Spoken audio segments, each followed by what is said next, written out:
ایک مرتبہ سورہ الحمد اور 3 مرتبہ سورہ توحید کی تلاوت فرما کر مرحومہ و مغفورہ محترمہ سیدہ شوکت بانو بنت مرحوم و مغفور سید محمد قاسم کی روح کو ایصال فرما دیجیے۔ بسم اللہ الرحمن الرحیم۔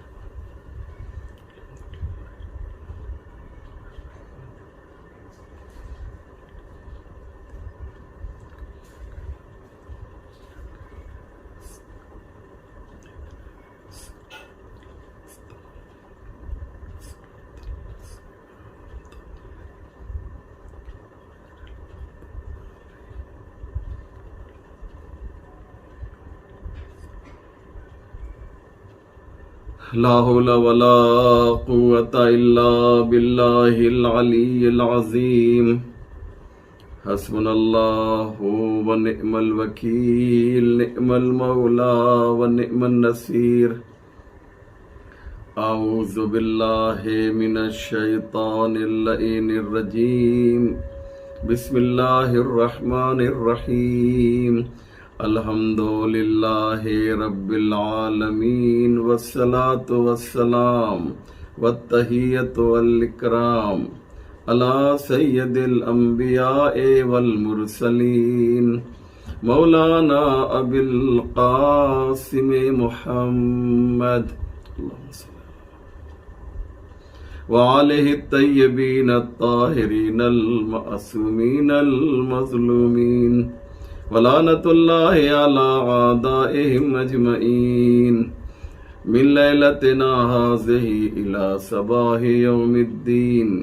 رب اشرح لی صدری ویسر لی امری واحلل عقدۃ من لسانی یفقہوا قولی، اما بعد فقد قال اللہ سبحانہ تبارک وتعالی وقولہ الحق۔ بسم اللہ الرحمن الرحیم۔ سابقوا الی مغفرۃ من ربکم وجنۃ عرضها كعرض السماء والارض اعدت للذین آمنوا باللہ ورسلہ ذلک فضل اللہ یؤتیہ من یشاء۔ عمدین کرام، یہ مجلس ایصال ثواب ہے۔ ایک مومنہ، ایک محب اہل بیت، ایک عزادار حسین ابن علی کے لیے یہ برسی کی مجلس ہو رہی ہے،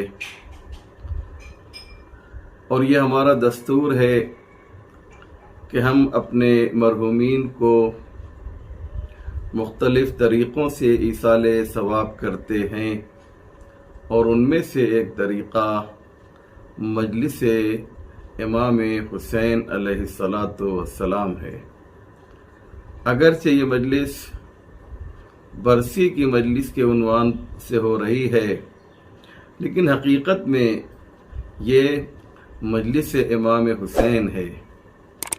بس منسوب اس لیے کیا جاتا ہے تاکہ اس مجلس کا جو ثواب ہے وہ ہم اپنے مرحومین کی خدمت میں پیش کر سکیں۔ اللہ نے ہمیں ایک خوبصورت اور بہت ہی حسین موقع دیا ہے کہ ہم اپنے مرحومین کو مجلس کر کے یاد کریں تاکہ اس کا ثواب ان تک پہنچے۔ اور علماء نے یہ بتایا ہے کہ جب ہم اپنے مرحومین کی خدمت میں ثواب پیش کرتے ہیں تو فرشتے اس ثواب کو ان کی خدمت میں لے جا کر دیتے ہیں اور کہتے ہیں کہ یہ ثواب فلاں مجلس کا ہے، آپ کے فلاں رشتہ دار نے، آپ کے فلاں چاہنے والے نے امام حسین کی مجلس کرائی تھی، اور اس مجلس کا ثواب ہم لے کر آپ کی خدمت میں آئے ہیں۔ تو روایت کہتی ہے کہ جب مرحوم یا مرحومہ تک وہ ثواب پہنچایا جاتا ہے تو وہ بے انتہا خوش ہوتے ہیں، اور جو ایصال ثواب کرتے ہیں، جو ثواب پہنچاتے ہیں، جو بانی خیر ہوتے ہیں، ان کے لیے ادھر سے وہ دعا کرتے ہیں۔ یعنی آسان زبان میں یہ کہا جائے کہ یہ عمل یک طرفہ نہیں ہے بلکہ دو طرفہ ہے۔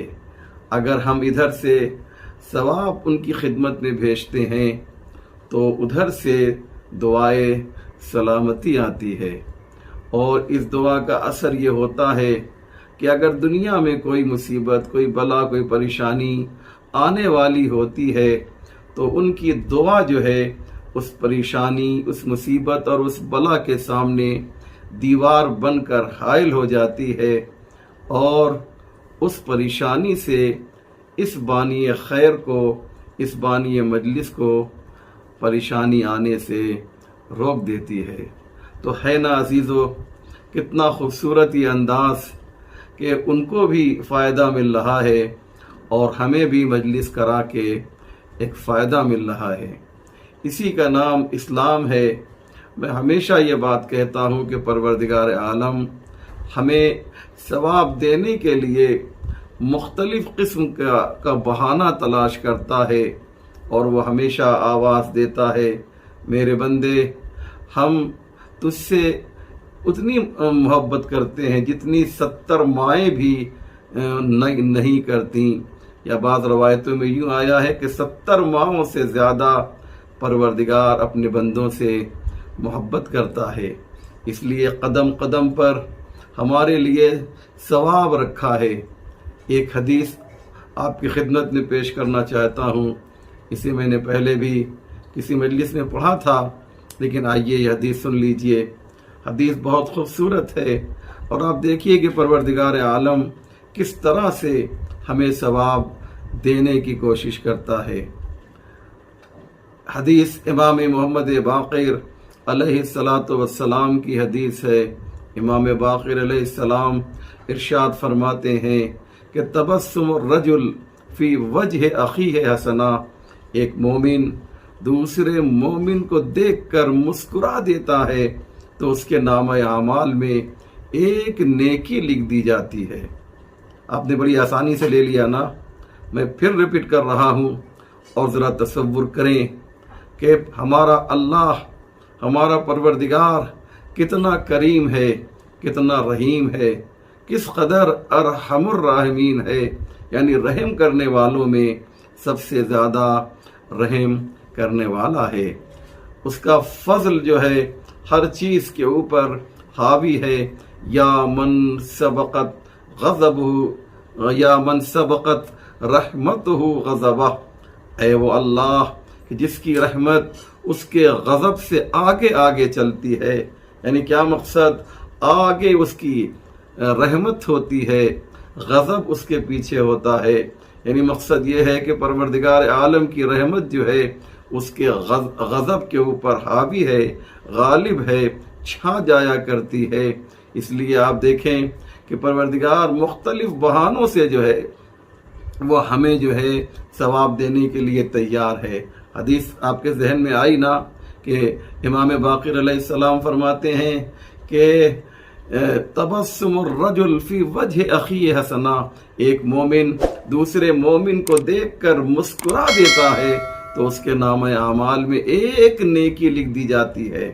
ہمارا کچھ خرچ نہیں ہوتا، ایک مومن دوسرے مومن کو دیکھ کر صرف مسکرا دے تو پروردگار کہتا ہے میں اتنا کریم ہوں کہ تمہارے نامہ اعمال میں ایک ثواب، ایک نیکی لکھ دیا کرتا ہوں۔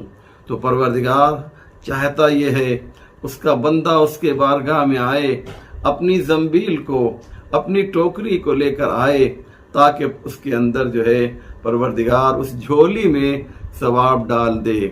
کمی اللہ کی جانب سے تھوڑی ہے، یہ تو تصور بھی نہیں کیا جا سکتا۔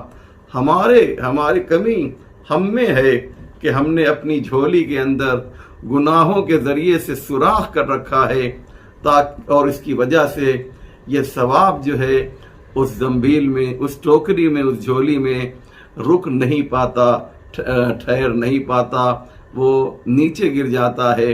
اس لیے پروردگار چاہتا یہ ہے کہ میرے بندے جب اگر تجھ سے گناہ ہو جائے تو اس کے لیے جو ہے جب تم گناہ کرتا ہے تو تیری زنبیل کے اندر جو ہے سوراخ ہو جاتا ہے اور اس کے اندر یہ ثواب نہیں رک پاتا ہے۔ تو آپ جانتے ہیں اور ہم جانتے ہیں کہ جب کسی برتن میں سوراخ ہو جاتا ہے تو اس کو جو ہے بنایا جاتا ہے، سوراخ کو ٹھیک کیا جاتا ہے۔ کیسا بھی سوراخ ہو، وہ سوراخ چھت میں ہو، وہ سوراخ برتن میں ہو، وہ سوراخ کسی اور چیز میں ہو، اس کا علاج ہوتا ہے۔ اسی طریقے سے اگر ہماری جھولی میں، جس جھولی کے اندر گناہ ثواب کو رکھنا ہے اور گناہ نے اس جھولی میں سوراخ کر رکھا ہے، اگر ہم چاہتے ہیں اس سوراخ کو جو ہے، اس سوراخ کو اگر ہم ٹھیک کرنا چاہتے ہیں، بند کرنا چاہتے ہیں، تو اس کے لیے اللہ نے قرآن کریم میں ارشاد فرمایا، قُلْ يَا عِبَادِيَ الَّذِينَ أَسْرَفُوا عَلَىٰ أَنفُسِهِمْ لَا تَقْنَطُوا مِن رَحْمَةِ اللَّهِ إِنَّ اللَّهَ يَغْفِرُ الذُّنُوبَ جَمِيعًا إِنَّهُ هُوَ الْغَفُورُ الرَّحِيمُ۔ اے میرے بندے، اگر تو نے گناہ کر کے اپنے دامن کو داغدار کر لیا ہے، تیری زنبیل میں، تیری جھولی کے اندر سوراخ ہو گیا ہے، تو تجھے پریشان ہونے کی ضرورت نہیں ہے۔ اس سوراخ کو بند کرنے کے لیے میں تجھے ایک طریقہ بتاتا ہوں، پروردگار کہہ رہا ہے میں تجھے طریقہ بتاتا ہوں، اور وہ یہ ہے کہ قُلْ يَا عِبَادِيَ الَّذِينَ أَسْرَفُوا عَلَىٰ أَنفُسِهِمْ لَا تَقْنَطُوا مِن رَحْمَةِ اللَّهِ۔ پہلے تو تجھے مایوس ہونے کی ضرورت نہیں ہے، اگر اس میں سوراخ ہو بھی گیا ہے تو لا تقنطوا، تجھے مایوس ہونے کی ضرورت نہیں ہے۔ من رحمت اللہ، اللہ کی رحمت سے مایوس ہونے کی ضرورت نہیں ہے۔ یہ اللہ کس سے مخاطب ہو رہا ہے؟ یہ اللہ کس کو خطاب کر رہا ہے؟ اللہ خطاب کر رہا ہے حقیقت میں اس بندے کو کہ جس نے گناہ کے ذریعے سے اپنی جھولی، اپنی زنبیل، اپنی ٹوکری کے اندر سوراخ کر لیا ہے، اس کو ایڈریس کر رہا ہے، اس کو مخاطب کر رہا ہے، اس سے بات کر رہا ہے، اور یہ نہیں کہہ رہا ہے کہ اے گنہگار انسان، اے نافرمان انسان، بلکہ آواز دے رہا ہے قل یا عبادی، اے میرے بندے، جس نے گناہ کر کے جو ہے یہ کر لیا ہے۔ آپ دیکھیں کہ اللہ جو ہے گنہگار کو بھی اپنا بندہ کہہ رہا ہے۔ کتنا پیارا ہے یہ خدا، کتنا کریم ہے یہ خدا کہ جو گنہگار بھی ہے اسے عبادی کہہ رہا ہے۔ عبادی یعنی میرا بندہ، میرے بندے، قل یا عبادی، اے میرے بندے، تجھے مایوس ہونے کی ضرورت نہیں ہے۔ کیوں؟ اس لیے کہ تیرے پاس ایک نسخہ ہونا میں دے رہا ہوں، تجھے ایک نسخہ دے رہا ہوں، اور نسخہ یہ ہے کہ میری بارگاہ میں آ جا، پشیمان ہو جا، نادم ہو کر آ، شرمندہ ہو کر آ، تیرا دل ٹوٹا ہوا ہو، میری بارگاہ میں آ، تواضع اور انکساری کی مجسم تصویر بن کر آ۔ جب تو میری بارگاہ میں آ جائے گا تو میں صاحب مغفرت ہوں، میرے پاس مغفرت ہے، میں تجھے جو ہوں بخش دوں گا، میں تجھے معاف کر دوں گا۔ ان اللہ یغفر الذنوب جميعا، پروردگار تیری تمام گناہوں کو بخش دے گا۔ انہ هو الغفور الرحیم، کیوں بخشے گا؟ کیونکہ تیرا پروردگار جو ہے غفور بھی ہے اور رحیم بھی ہے۔ اللہ نے کہا مغفرت جو ہے ضروری ہے، جب مغفرت تجھے مل جائے گی میری طرف سے، معافی مل جائے گی میری طرف سے، تو پھر جو ہے تو اس جنت کا مستحق ہو جائے گا کہ جو جنت جو ہے بہت بلند ہے۔ آئیے میں سورہ حدید کی آیت نمبر 21 جس کی میں نے تلاوت کا شرف حاصل کیا ہے، میں نے عرض کیا ایک مومنہ کے ایصال ثواب کی یہ مجلس ہے، لہذا میں چاہتا یہ ہوں کہ موضوع سے مربوط کچھ باتیں آپ کی خدمت میں عرض کروں۔ سورہ حدید کی آیت نمبر 21 میں ارشاد ہو رہا ہے کہ سابقوا الی مغفرۃ من ربکم، پروردگار جانتا ہے کہ یہ انسان بہرحال معصوم نہیں ہے، معصوم جو ہیں وہ محدود ہیں، 1,24,000 12 امام، حضرت فاطمہ زہرا، حضرت مریم، بس یہی لوگ معصوم ہیں، لیکن ہر انسان تو معصوم نہیں ہے، اس لیے پروردگار آواز دے رہا ہے سابقوا الی مغفرۃ من ربکم، دیکھو جلدی کرو، دیر نہ کرو، دیر نہ کرو کس چیز کی طرف؟ الی مغفرہ، الی مغفرۃ، مغفرت کی طرف۔ مغفرت یعنی اللہ سے معافی مانگنا۔ مغفرت کا مطلب یہ ہوتا ہے اس کی بارگاہ میں حاضر ہو کر جو پاسٹ میں، جو گزرے ہوئے زمانے میں جو غلطیاں ہوئی ہیں، جو گناہ ہوا ہے، اس سے توبہ کر لینا، اسے مغفرت کہتے ہیں۔ مغفرت کی طرف جلدی کرو، سابقو الی مغفرۃ، مغفرت کی طرف جاؤ، من ربکم، یہ معاف کون کرے گا؟ یہ معافی کون دے گا؟ تمہیں کون بخشے گا؟ من ربکم، تمہارا رب تمہیں بخشے گا۔ وجنت، اور جو ہے جب تم معافی طلب کرو گے میرے بندے تو تم جنت کی طرف چلے جاؤ گے۔ یعنی کیا مقصد؟ معافی مانگنے والا جو ہے اس کا پہلی منزل جو ہے وہ مغفرت ہے، اور مغفرت کے بعد فوراً جو ہے سیکنڈ ڈیسٹینیشن جو ہے یا دوسری منزل جو ہے یوں کہہ لیجئے وہ ہے جنت۔ پروردگار کہہ رہا ہے انسان جب معافی مانگ لیتا ہے تو فوراً اس کے لیے جنت کا دروازہ کھل جایا کرتا ہے۔ کتنی پیاری ہے قرآن کی آیت، آپ نے اندازہ لگایا عزیزو، کتنی حسین ہے یہ قرآن کی آیت۔ پروردگار گنہگاروں سے کہہ رہا ہے معافی مانگو تو تمہارے لیے جنت کا دروازہ کھول دیں گے۔ اللہ اکبر، کیا حسین انداز ہے، کیا پیارا انداز ہے۔ پروردگار اپنے گنہگار بندوں کو بھی مایوس نہیں کرنا چاہتا۔ کیوں؟ اس لیے کہ اللہ کی نگاہ میں کوئی ایسی گلی نہیں ہے جسے بند گلی کہا جا سکے کہ اب اس کے بعد انسان مایوس ہو جائے۔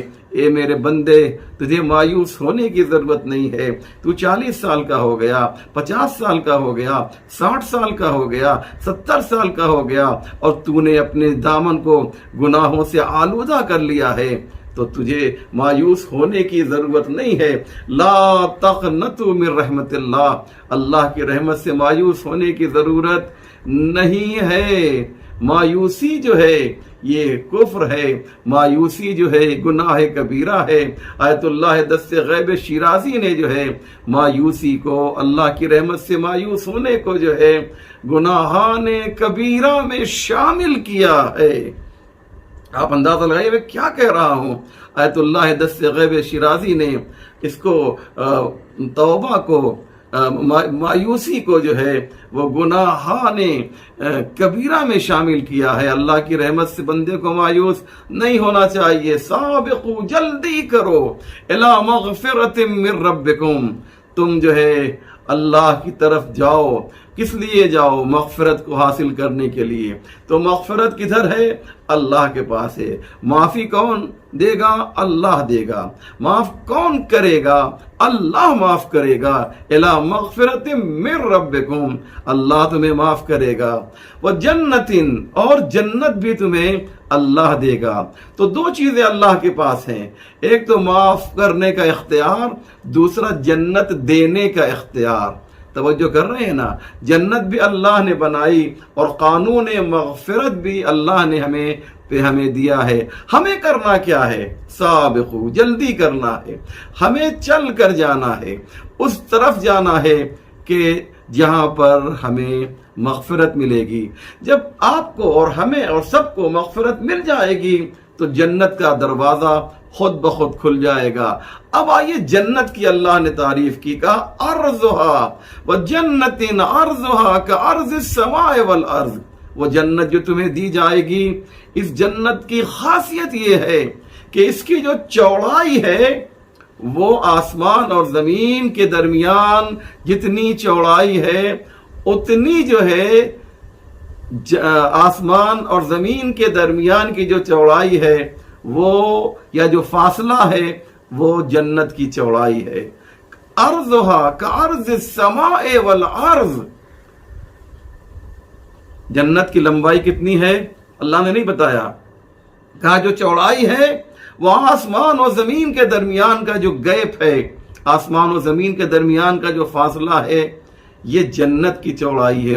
اعدت للذین آمنوا باللہ ورسولہ، اور یہ جنت ان لوگوں کے لیے بنائی گئی ہے کہ جو ایمان لے کر آئے، صاحبان ایمان کے لیے اللہ نے کہا ہم نے جنت بنائی ہے۔ پھر خدا کہتا ہے، میری شروع کی بات آپ کے ذہن میں ہے نا، کہ ذالک فضل اللہ یؤتیہ من یشاء، یہ اللہ کا فضل ہے کہ اپنے گنہگار بندوں کی مغفرت کو قبول کرتا ہے اور ان کے لیے جنت کا دروازہ کھولتا ہے۔ اور ایسی جنت، اتنی بڑی جنت کہ آسمان و زمین کے درمیان جتنا فاصلہ ہے جنت کی اتنی چوڑائی ہے۔ ایک میرا سوال آپ سے ہے کہ آپ بتا سکتے ہیں، آپ کے پاس کوئی ایسا کمپیوٹر ہے، کوئی ایسا سسٹم ہے کہ جو یہ بتا سکے کہ آسمان اور زمین کے درمیان کتنا فاصلہ ہے؟ آپ کہیں گے صاحب ہم تو اپنی آنکھوں سے روز آسمان کو دیکھتے ہیں، وہ نیلا نیلا جو آسمان ہے وہی جو ہے زمین سے لے کر آسمان تک وہ جو نیلا کلر دکھائی دے رہا ہے وہ جنت کی چوڑائی ہے۔ نہیں، وہ آسمان تھوڑی ہے، ہم اسے آسمان کہتے ہیں، ہم اسے اسکائی کہتے ہیں، لیکن وہ جو بلو اسکائی ہے وہ آسمان نہیں ہے۔ آپ کسی بھی سائنٹسٹ سے سوال کریں گے تو بتائے گا یہ آسمان تھوڑی ہے، یہ تو حد نگاہ ہے، جہاں تک ہماری نگاہ جا رہی ہے ہم اسے جو ہے آسمان سمجھ رہے ہیں۔ نہیں، بلکہ آسمان کدھر ہے، کہاں ہے، کتنی دور ہے، کتنا کلومیٹر ہے، بہت ہی آگے، یہاں تک کہ یہ جو مون ہے، یہ جو سورج ہے، یہ جو اسٹارز ہیں، مارس ہے، منگل ہے، چاند ہے، یہ سب جو ہے آسمان کے اندر آتا ہے۔ آپ توجہ کیجئے میں کیا کہہ رہا ہوں، آسمان کے اندر آتا ہے۔ سورج جو ہے وہ زمین سے 13 لاکھ گنا بڑا ہے۔ توجہ کر رہے ہیں نا آپ، میں کیا کہہ رہا ہوں، سورج زمین سے 13 لاکھ گنا بڑا ہے، اور کہکشاں، سورج، چاند، ان سب کے پیچھے جو چیز ہے اسی کو آسمان کہا جاتا ہے۔ اب وہ کتنا ملین، بلین، ٹریلین کلومیٹر کا فاصلہ ہوگا ہم اور آپ تصور بھی نہیں کر سکتے ہیں۔ یعنی یہاں سے لے کر آپ صرف ایک کہکشاں کو لے لیجئے، ایک گلیکسی کو لے لیجئے۔ گلیکسی جو ہے آپ جانتے ہیں کہ اس کے اندر لاکھوں کروڑوں ستارے ہیں، اور ہر ستارہ جو ہے زمین سے بڑا ہے، اور اس کے بعد کہتے ہیں کہ اس گلیکسی کے پیچھے بھی جو ہے کروڑوں گلیکسی ہیں، اور ہر گلیکسی کے اندر کروڑوں ستارے ہیں۔ ان ستاروں کے پیچھے، ان گلیکسیوں کے پیچھے یہ جتنے کہکشاں ہیں، ان کے پیچھے جو ہے جو چیز ہے اسے آسمان کہا جاتا ہے۔ میں یہ بات اس لیے کہہ رہا ہوں تاکہ ہم اور آپ یہ سمجھیں کہ جنت کتنی بڑی ہے، کتنی بڑی جنت ہے۔ ہم اور آپ اس کا تصور بھی نہیں کر سکتے، ہم اور آپ سوچ بھی نہیں سکتے ہیں۔ اتنی بڑی جنت ہے کہ اللہ نے بھی میٹر کے ذریعے سے نہیں بتایا، ایک مثال دے دی، ارضھا کارض السماء والارض، آسمان اور زمین کے درمیان جتنا فاصلہ ہے جنت کی اتنی چوڑائی ہے۔ یہ تو چوڑائی بتائی ہے، اعدت، اور یہ جنت تیار ہو گئی ہے۔ اب آپ کے ذہن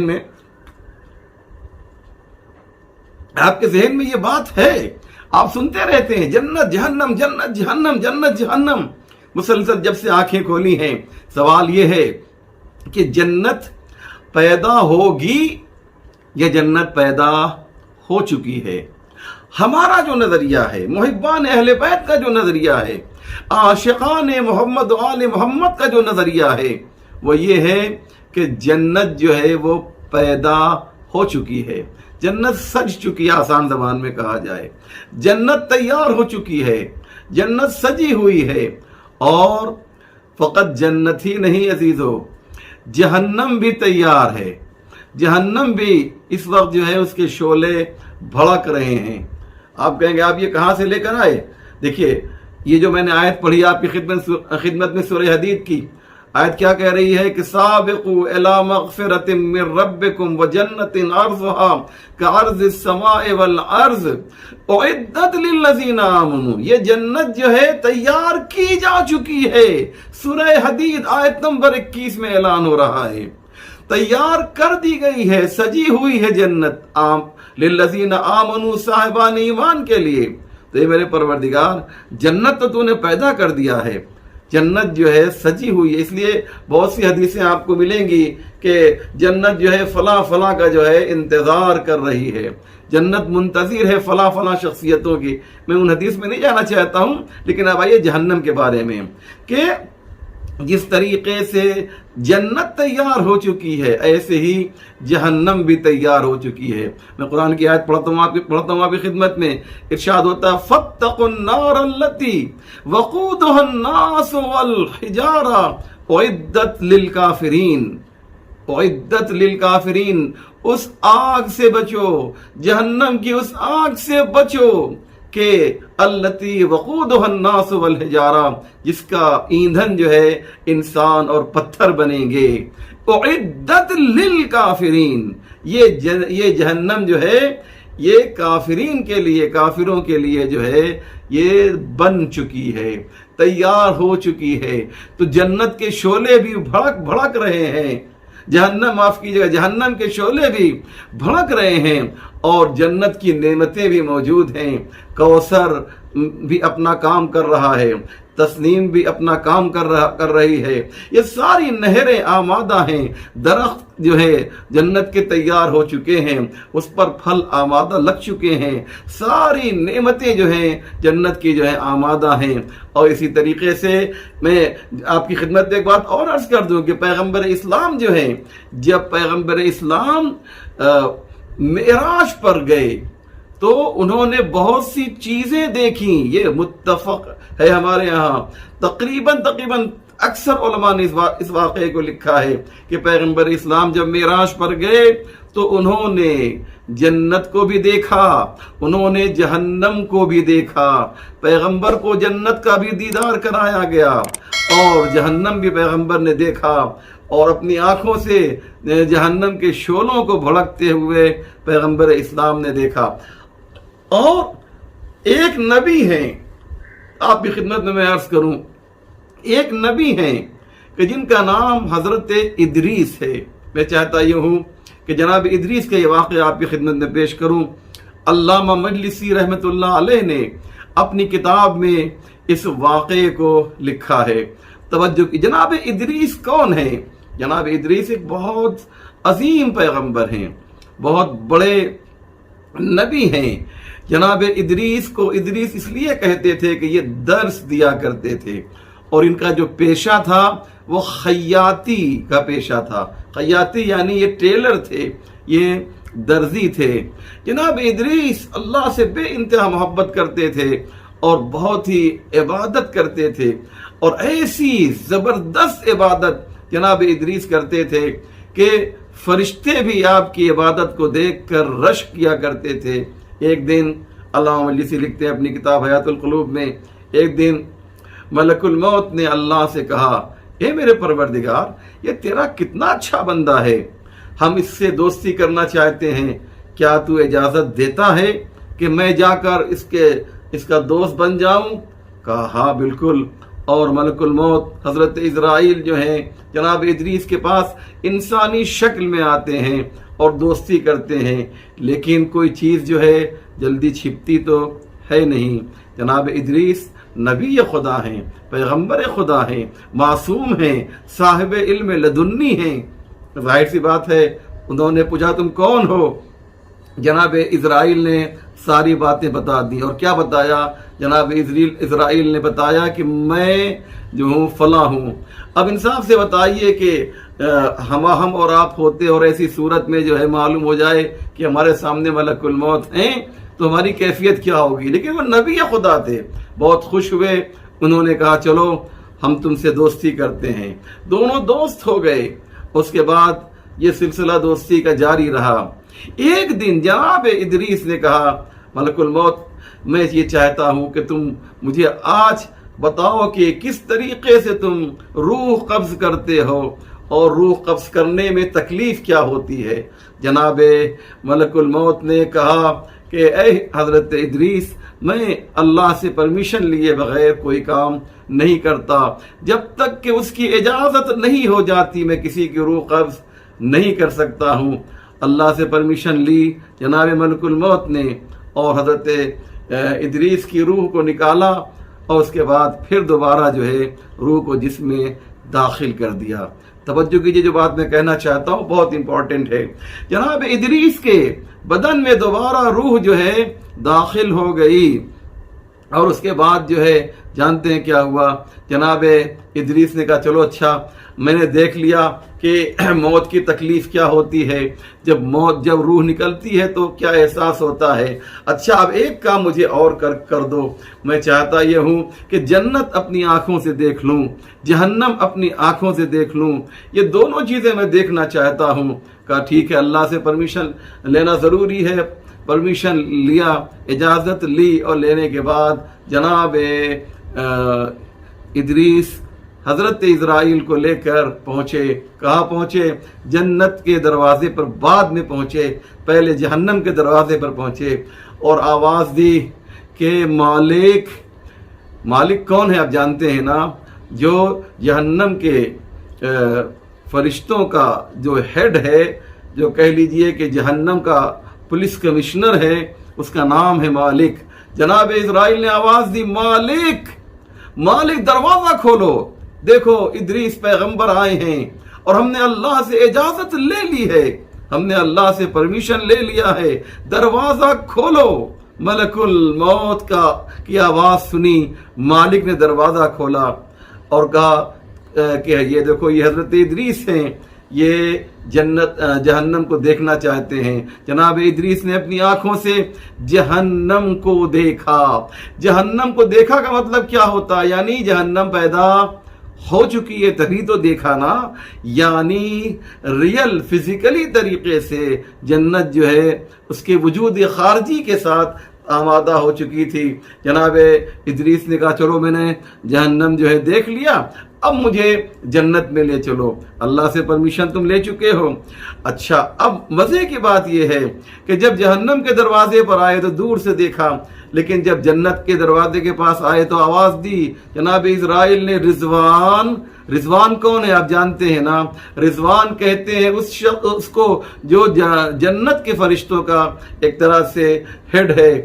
تو فوراً کہا کہ رضوان دروازہ کھولو۔ رضوان نے جو ہے دروازہ کھولا۔ کہا کون ہے؟ کہا یہ دیکھو ادریس پیغمبر ہیں، یہ آئے ہوئے ہیں، ان کو جنت دیکھنا ہے۔ اور فوراً حضرت ادریس جو ہے جنت کے اندر انٹر کر گئے، جنت کے اندر داخل ہو گئے، اور داخل ہونے کے بعد بہت توجہ کیجئے گا، انشاءاللہ آپ کو لطف آئے گا۔ جناب اسرائیل کے ساتھ جو ہیں اندر آ گئے، اس کے بعد پوری جنت کو دیکھا یا جنت کا کچھ حصہ دیکھا، اور دیکھنے کے بعد جب اسرائیل کہتے اب واپس چلیے تو جناب ادریس کہتے ہیں اسرائیل تمہیں معلوم ہے جنت کی تعریف یہ ہے کہ جو ایک بار جنت میں داخل ہو جاتا ہے پھر وہ جنت سے باہر نہیں ہوتا، اور تمہیں بھی ہر انسان کو ایک ہی مرتبہ مارنے کا حق ہے، تم نے ہمیں ایک مرتبہ مار دیا ہے، اب تم بھی دوسری مرتبہ ہمیں مار نہیں سکتے، لہذا اب میں واپس نہیں جاؤں گا۔ یہ آپ کو خدمت میں نے حدیث اور روایت پیش کی، یہ روایت پیش کی کہ جناب ادریس جو ہیں جب جنت میں پہنچ گئے تو انہوں نے یہ کہا کہ ادریس نے یہ کہا کہ ملک الموت تم چلے جاؤ، اب تم مجھے واپس دنیا میں نہیں لا سکتے۔ یہ تو کتابوں میں ملتا ہے، لیکن میرا نظریہ یہ نہیں ہے، میرا نظریہ یہ ہے یہ ادریس نے تھوڑی چاہا تھا کہ وہ جنت میں رہیں، بلکہ حقیقت یہ ہے، سچائی یہ ہے کہ اللہ نے چاہا تھا کہ ادریس جو ہیں جنت میں رہیں۔ کیوں؟ اس لیے کہ ادریس کا پیشہ میں نے شروع میں عرض کیا، ادریس درزی کا کام کیا کرتے تھے، ادریس ٹیلر کا کام کیا کرتے تھے۔ جناب ادریس نے تھوڑی کہا کہ میں سوچا کہ میں یہاں رہوں، بلکہ اللہ کا انتظام تھا کہ ادریس کو جنت میں روک دیا جائے، پتہ نہیں کب حسنین کے لیے کپڑا دینے کی ضرورت پڑ جائے، کپڑا سلنے کی ضرورت پڑ جائے۔ تو کہنے کا مقصد یہ ہے محترم کہ جناب ادریس اس وقت جو ہے جنت میں موجود ہیں، اور وہ جنت جو تیار ہو چکی ہے، وہ جنت جو آمادہ ہو چکی ہے۔ اب آخری بات میں آپ کی خدمت میں عرض کروں، اور وہ یہ ہے کہ جنت کی جو نعمتیں ہیں، وہ نعمت جو ہے عجیب و غریب ہے۔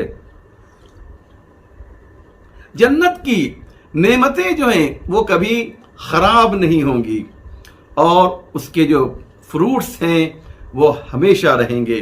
آپ جانتے ہیں کہ ہمارے ہاں جو پھل درختوں پہ لگتے ہیں ان کا ایک سیزن ہوتا ہے نا۔ ابھی آم کا موسم ہے، ابھی آپ کو آم ملے گا، لیکن 2-3 مہینے 4 مہینے کے بعد آم کا موسم ہندوستان میں کم سے کم نہیں رہے گا۔ تو پھل کا ایک موسم ہوتا ہے، لیکن جنت میں یہ چیز نہیں ہوگی، بلکہ آواز آ رہی ہے کہ اکلھا دائم وظلھا، جنت کے جو پھل ہیں وہ ہمیشہ رہیں گے۔ یعنی جب بھی آپ کو جو بھی پھل کھانا ہے، آپ نے تصور کیا وہ پھل آپ کو جو ہے درخت پہ نظر آئے گا۔ اور بہت سے خصائص ہیں جنت کے، بہت سی خصوصیتیں ہیں جنت کی کہ جس کے بارے میں بہت زیادہ گفتگو کرنے کی ضرورت ہے، کئی مجلسوں کی ضرورت ہے، تب جا کر ہم اس گفتگو کا ایک حد تک حق ادا کر سکیں گے۔ جنت میں صفات ثبوتی بھی ہے اور صفات سلبی بھی ہے۔ صفات ثبوتی کا مطلب یہ ہے کہ جنت میں کچھ ایسی چیزیں ہیں جو پائی جائیں گی اور کچھ ایسی چیزیں ہیں جو نہیں پائی جائیں گی۔ صفات ثبوتی کا مطلب یہ ہے جیسے جنت کیا ہے، امن کی جگہ ہے، سلامتی کی جگہ ہے، نعمت کی جگہ ہے، وہ نعمت جو غیر و ممنون، جو کبھی منقطع نہیں ہوگی۔ اور صفات سلبی یہ ہے کہ جنت میں کوئی حزن نہیں ہوگا، بیماری نہیں ہوگی، موت نہیں آئے گی، کوئی رنج نہیں ہوگا، کوئی غم نہیں ہوگا، کوئی تکلیف نہیں ہوگی۔ جنت صرف خوشی کی جگہ ہے۔ اس لیے میری تقریر کا مقصد جو ہے مومنین یہی ہے، ایک مومنہ کے ایصال ثواب کے لیے مجلس ہے۔ ہمیں جنت میں تو جانا ہے، لیکن یاد رکھیے گا کہ جنت میں جانے کی کوشش تو کرنا ہی ہے، لیکن بڑے درجے والی جنت چاہیے۔ کوشش یہ کرنا ہے جیسے جہنم کے طبقات ہوتے ہیں، ایسے ہی جنت کے درجات ہوتے ہیں۔ طبقہ جہنم میں پایا جاتا ہے، اور درجہ جو ہے وہ جنت میں پایا جاتا ہے۔ اس لیے آپ جانتے ہیں کہ اس کے اندر قرآن میں بھی اس کا تذکرہ آیا ہے کہ ان المنافقین فی الدرک الاسفل من النار، جو منافقین ہیں وہ بالکل نچلے حصے میں جہنم کے رہیں گے۔ ان المنافقین فی الدرک الاسفل من النار، کہنے کا مقصد یہ ہے محترم کہ ہمیں جو ہے ایسی جنت چاہیے کہ جو سب سے اہم ہو۔ جنت کے بھی درجے ہوتے ہیں، جنت عدن ہے، جنت فردوس ہے، اور الگ الگ قسمیں ہیں کہ اس کے لیے ایک الگ مجلس کی ضرورت ہے۔ میرا وقت تقریباً مومنین ختم ہو گیا ہے۔ بہت بہت شکریہ آپ حضرات کا کہ آپ نے اس وقت ابھی تک اس تقریر کو سماعت فرمایا۔ ایک مومنہ کے ایصال ثواب کی یہ مجلس ہو رہی ہے عزیزو، اور میری خواہش اور تمنا یہ ہے کہ میں اس مومنہ کی روح کو اور زیادہ شاد کرنے کے لیے اس خاتون کا تذکرہ کروں کہ کائنات میں آدم سے لے کر خاتم تک اور خاتم سے لے کر صبح قیامت تک اتنی عظیم خاتون نہ پیدا ہوئی ہے اور نہ ہی پیدا ہوگی۔ اسی لیے پیغمبر اسلام نے جب فرمایا کہ فاطمہ تو ہے سیدۃ نساء العالمین، فاطمہ عالمین کی عورتوں کی سردار ہیں، تو عزیزو آپ جانتے ہیں نا، ایک شخص کھڑا ہو گیا پیغمبر کی بزم میں اور کہتا یا رسول اللہ یہی اس بات تو جناب مریم کے لیے بھی ہے کہ مریم بھی عالمین کی عورتوں کی سردار، تو مریم میں اور فاطمہ میں فرق کیا ہوا؟ تو پیغمبر نے فرمایا بڑا اچھا سوال کیا تم نے، لیکن فرق ہے مریم کی سیادت میں اور فاطمہ کی سرداری میں۔ فرق یہ ہے کہ مریم اپنے زمانے کی عورتوں کی سردار ہیں اور فاطمہ زہرا صبح قیامت تک، آدم سے لے کر صبح قیامت تک جتنی عورتیں پیدا ہو چکی ہیں اور ہوتی رہیں گی ان تمام عورتوں کی سردار ہیں۔ اللہ نے انہیں فضائل و کمالات سے اتنا سنوار دیا تھا، اتنا آراستہ کر دیا تھا عزیزو کہ خود پیغمبر اسلام آپ کی تعظیم کے لیے کھڑے ہو جایا کرتے تھے۔ باپ کے عنوان سے تعظیم تھوڑی کرتے تھے، بلکہ آپ کی فضیلت ہی اتنی تھی کہ ان فضیلتوں کو دیکھ کر پیغمبر اسلام جناب فاطمہ زہرا سلام اللہ علیہا کی تعظیم کے لیے کھڑے ہو جاتے تھے۔ اتنی محبت کرتے تھے کہ آواز دی فاطمہ تو بضعۃ منی، فاطمہ میرا ایک حصہ ہے۔ یہ محمد مصطفیٰ تھوڑی کہہ رہے ہیں کہ فاطمہ میرا ایک حصہ ہے، بلکہ یہ محمد الرسول اللہ کہہ رہے ہیں۔ یعنی کیا مقصد؟ یہ فاطمہ نہیں ہے یہ نبوت کا ایک ٹکڑا ہے، یہ فاطمہ نہیں ہے یہ رسالت کا ایک ٹکڑا ہے، یہ فاطمہ نہیں ہے یہ عصمت کا ایک ٹکڑا ہے۔ ہاں عزادارو، یہ بات میں نے اس لیے کہی کہ اتنی عظیم فاطمہ زہرا، لیکن ہونا یہ چاہیے تھا کہ امت اس خاتون کا کس طریقے سے خیال کرتی، لیکن پیغمبر اسلام کی آنکھ بند ہوئی، پیغمبر اسلام کی آنکھ بند ہوئی اور فاطمہ زہرا سلام اللہ علیہا کے اوپر مصیبتوں کے پہاڑ توڑ دیے گئے۔ اتنی مصیبت ڈھائی گئی کہ فاطمہ زہرا کو یہ کہنا پڑ گیا کہ بابا جان آپ تو چلے گئے، سبت علی مصائب لو انہا سبت علی الایام سرن لیالیا، بابا جان آپ چلے گئے لیکن آپ کے جانے کے بعد فاطمہ پر اتنی مصیبتیں پڑی ہیں کہ یہ مصیبت اگر جو ہے دن پر پڑتی تو یہ دن جو ہے رات میں تبدیل ہو جاتا۔ ہاں عزادارو، صبح و مساء فاطمہ زہرا اپنے بابا پر گریا کرتی ہیں اور افراد مدینہ آتے ہیں، بزرگان مدینہ آتے ہیں اور کہتے ہیں یا علی آپ فاطمہ سے کہہ دیجئے یا رات میں رویا کریں یا دن میں رویا کریں، کیونکہ فاطمہ کے رونے سے ہمارے کاموں میں خلل ہوتا ہے۔ میں ایک سوال آپ سے کرنا چاہتا ہوں، آپ حضرات اتنی مجلسیں سنتے ہیں، مجھے اتنا بتا دیں کہ اگر کوئی ایک خاتون اپنے گھر میں گریا کرے تو اس سے شہر والوں کو جو ہے کون سا نقصان پہنچ سکتا ہے، ان کے کاموں میں کیسے خلل پیدا ہو سکتا ہے۔ اگر ایک خاتون اپنے گھر میں گریا کرے تو آپ جانتے ہیں اس کی وجہ کیا ہے؟ وجہ یہ تھی کہ فاطمہ کے گریے میں اتنا درد ہوا کرتا تھا کہ جب فاطمہ روتی تھیں تو مدینے کے ذرات رویا کرتے تھے۔ اجرکم اللہ، ایسی خاتون ہے، ایسی عظیم خاتون ہے، لیکن وہ وقت بھی آیا عزیزو کہ لوگ فاطمہ کے دروازے پر آگ اور لکڑیاں لے کر جمع ہو گئے اور آواز دے رہے ہیں علی کو باہر نکال دو ورنہ اس گھر میں ہم آگ لگا دیں گے۔ فاطمہ زہرا کہتی ہے میرے اس گھر میں آگ لگا دو گے جس میں چھوٹے چھوٹے بچے حسن و حسین رہتے ہیں؟ کہا ہاں ہمیں اس کی کوئی پرواہ نہیں ہے۔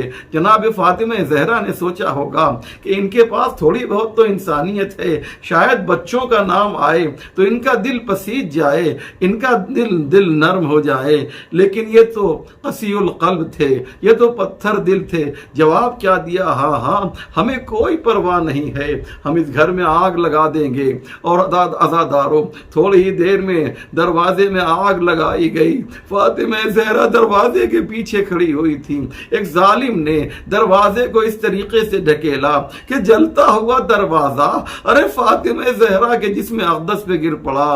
عزادارو غضب ہو گیا۔ فاطمہ زہرا نے آواز دی یا فضت و خزینی، اے فضہ آؤ آؤ میری مدد کرو، اے فضہ آؤ میری مدد کرو، دیکھو میرا محسن شہید ہو گیا، دیکھو میری پسلیاں ٹوٹ گئی ہیں۔ میں کہوں گا اے بی بی، آپ جو ہیں ایسے موقع پر جب مصیبت میں گرفتار ہے، جب آپ کے محسن کی شہادت واقع ہوئی ہے، جب آپ کی پسلیاں ٹوٹ گئی ہیں، اے بی بی آپ اپنی خادمہ کو کیوں بلا رہی ہیں؟ فضہ کو ہمارا لاکھوں سلام ہو، بڑی عظیم ہے جناب فضہ، لیکن ایسے موقع پر جب کسی بھی خاتون کو کوئی مصیبت میں مبتلا ہوتی ہے تو ایسے موقع پر اپنے شوہر کو بلاتی ہے، اور آپ کا شوہر تو علی مرتضیٰ ہے، مشکل کشائے تو عالم ہے، ارے جس نے انبیاء کی مدد کی ہے، جس نے اولیاء کی مدد کی ہے۔ اے بی بی اگر پکارنا ہے تو علی کو آواز دے، عجب نہیں فاطمہ زہرا آواز دے، میں علی کو پکاروں تو کیسے پکاروں؟ دیکھتے نہیں ہو علی کے گلے میں رسی باندھ کر اس طریقے سے لے جایا جا رہا ہے جیسے جانوروں کو لے جایا جاتا ہے۔ فاطمہ اپنا غم بھول گئیں، آواز دی خلو ابو الحسن، ابو الحسن کو چھوڑ دو ورنہ میں اپنے بال پریشان کر دوں گی۔ وَسَيَعْلَمُ الَّذِينَ ظَلَمُوا أَيَّ مُنْقَلَبٍ يَنْقَلِبُونَ اِنَّا لِلَّهِ وَإِنَّا إِلَيْهِ رَاجِعُونَ رضا بقضائه وتسلیما لأمره اللهم بحق محمد وانت المحمود وبحق علی وانت العالی وبحق فاطمة وانت فاطر السماوات والارض وبحق الحسن وانت المحسن وبحق الحسین وانت قدیم الاحسان وبحق الائمة التسعة الطاہرین من ذریة الحسین علیہ السلام۔ یا اللہ تجھے واسطہ ہے محمد وآل محمد کا پروردگار، ہمارے اس مختصر مگر اہم اعمال کو قبول فرما، جو پریشان حال ہیں ان کی پریشانیوں کو دور فرما، جو مقروض ہیں ان کے قرضوں کو ادا فرما، جو حج و زیارات کے مشتاق ہیں انہیں حج و زیارات سے مشرف فرما، پرچم اسلام کو سر بلند فرما، پرچم کفر و نفاق کو سرنگو فرما، ہمارے امام کے ظہور میں تعجیل فرما، ہم سب کو ان کے اعوان و انصار میں شمار فرما۔ جس مومنہ کے لیے یہ مجلس منعقد کی گئی ہے پروردگار، انہیں جوار معصومین میں، جوار رحمت میں جگہ عنایت فرما۔ ربنا تقبل منا انک انت السمیع العلیم۔